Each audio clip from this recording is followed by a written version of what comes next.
ఒకరోజు మున్మున్ పక్షి మరియు తన స్నేహితురాలు తావు బొప్పాయి మావయ్య ఇంటి దగ్గర కూర్చున్నాయి. అవి మిట్టు గురించి మాట్లాడుతున్నాయి. నీకు తెలుసా, మిట్టు మూగవాడు.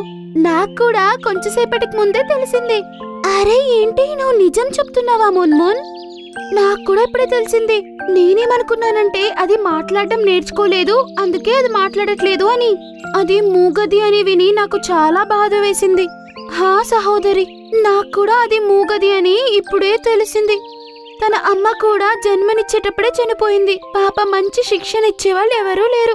మీరు తనకి ఎందుకు సహాయం చేయట్లేదు? తన తల్లి చనిపోయిందా అని మీకు తెలియదా ఏంటి? బొప్పాయి మావయ్య, ఎవరి దగ్గర అంత టైం ఉంది? ఎవరు తనకదంతా నేర్పిస్తారు? మాకు ఇంట్లో పనులు కూడా ఉంటాయి. ఆ మాటలు విని బప్పిత మావయ్యకి చాలా బాధ కలిగింది.